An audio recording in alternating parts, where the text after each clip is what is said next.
host ini, sedangkan misalnya kita memakai aplikasi Photopad itu biasanya kita langsung ada aja yang langsung nampak ini jawabannya apa menurutku, untuk apa reader order bikin scaling, jadi kayaknya kurang berdampak aja, mungkin bisa ditambah. Oke, baik, terima kasih atas pertanyaannya. Jadi waktu saya SMA dulu kan kami menggunakan aplikasi ini. Jadi dari kami berteman ini saat kami menggunakan aplikasi ini tuh ada caranya, jawabannya sama, tapi caranya dia berbeda. Terus ada pertanyaan jawabannya, cara-caranya yang mungkin sulit untuk dipahami. Jadi ada yang teman yang dapat caranya yang mudah dan ada yang sulit gitu untuk dipahami. Jadi karena itu mungkin jadinya harus berpikir gitu, nah yang mana sih cara yang benar gitu dan yang mana yang lebih mudah dipahami. Jadi secara keseluruhan untuk menyeleksi jawaban yang mudah.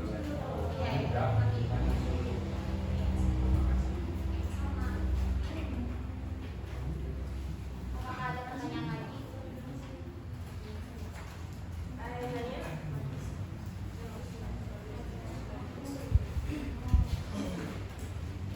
Perkenalkan nama saya Alexandria. Jadi saya ingin bertanya, kenapa higher order thinking skill itu dimasukkan ke teori relevan, sedangkan teori-teori yang lain seperti teori konstruktivisme itu seperti dikeluarkan dari Piaget dan Vygotsky, lalu yang lainnya juga ada yang berbicara gitu, sedangkan yang higher order thinking skill itu enggak ada. Namanya apa sih? Sama saya Alexandria. Yang mengatakan teori.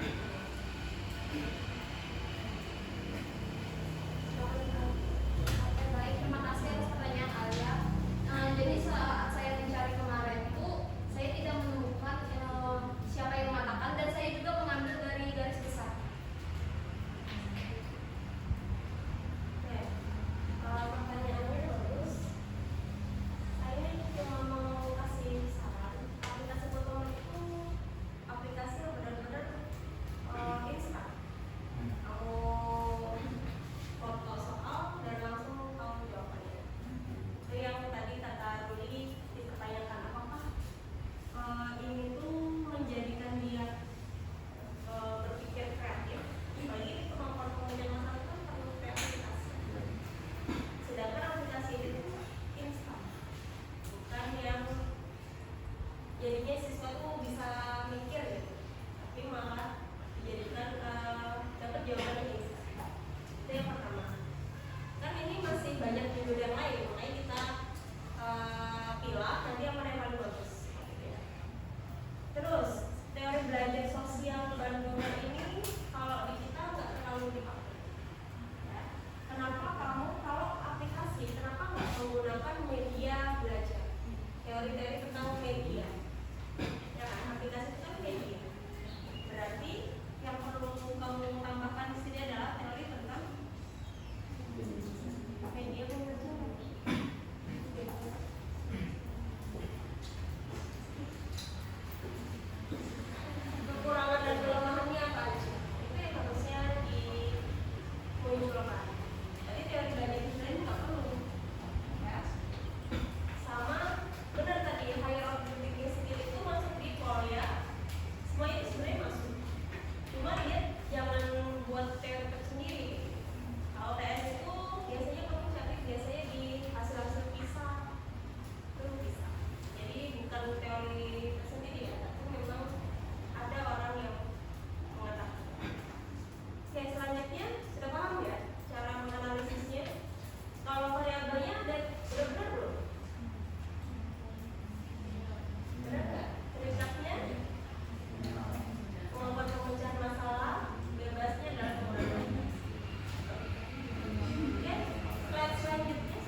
Belajar interaktif adalah proses pembelajaran yang melibatkan interaksi antara guru dan siswa maupun dengan siswa itu sendiri dengan tujuan membuat pembelajaran lebih hidup, bermakna, dan menyenangkan.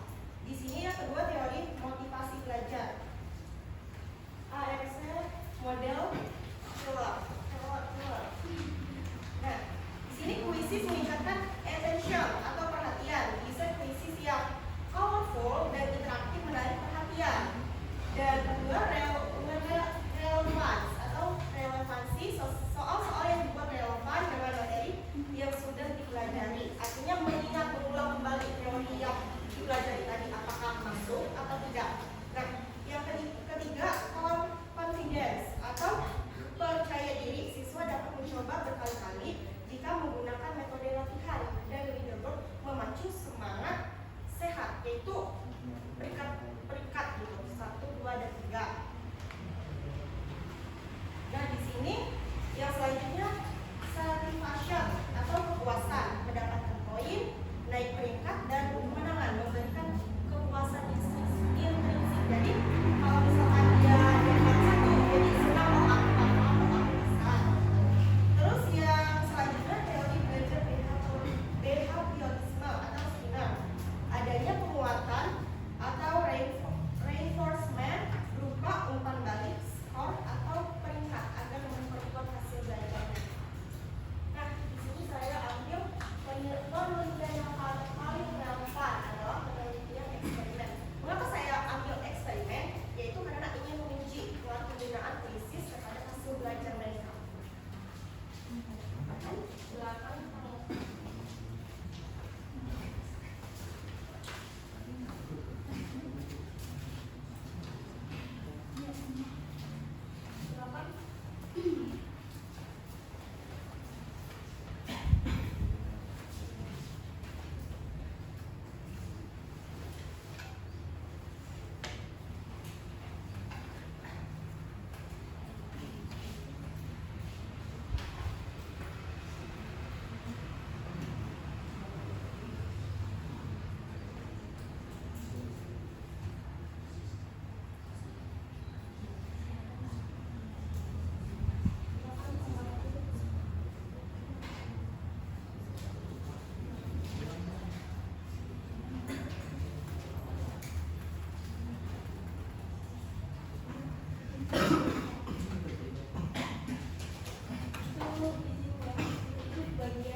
Iya, tertukar.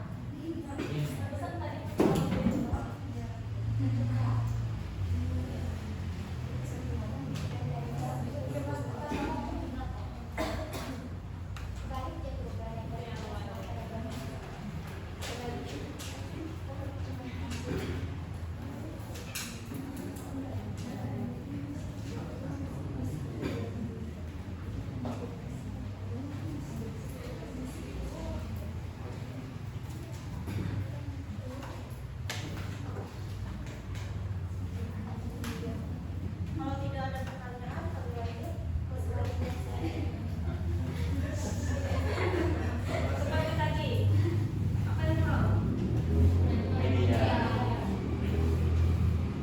Sama kamu harus paham, kuisis itu nggak bisa digunakan untuk maksudnya di dalam pembelajaran. Jadi dia tuh di bagian kelompok, tidak bisa di. Dan biasanya oke, bagus ini ada teori belajar, motivasi belajar, karena memang kuisis itu untuk motivasi, meningkatkan motivasi. Harusnya bukan penggunaan kuisis terhadap hasil belajar, terhadap motivasi. Kalau hasil belajar kamu berarti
berdasarkan judul fokus kamu kan terhadap RMS saja. Bagaimana kalau dicobakan tambahan dari kan cuma fokusnya RMS. Kalau ada teori lain yang relevan, apakah nanti berpengaruh?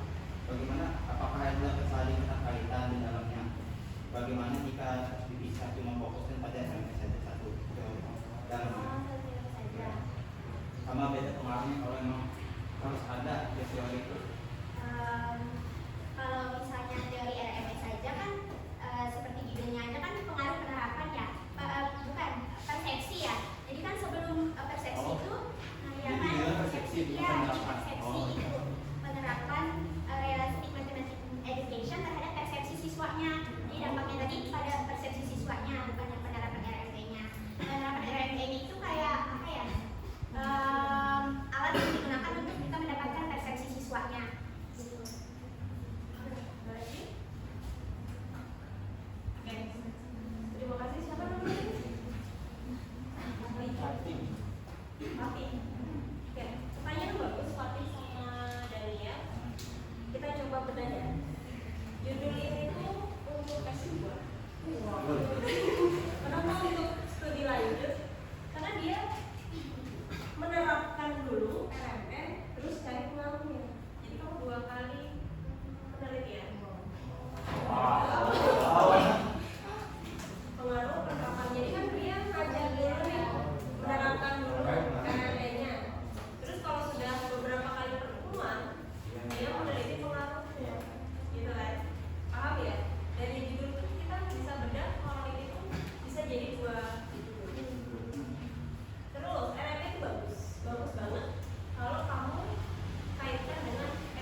langsung. Kalau kualitas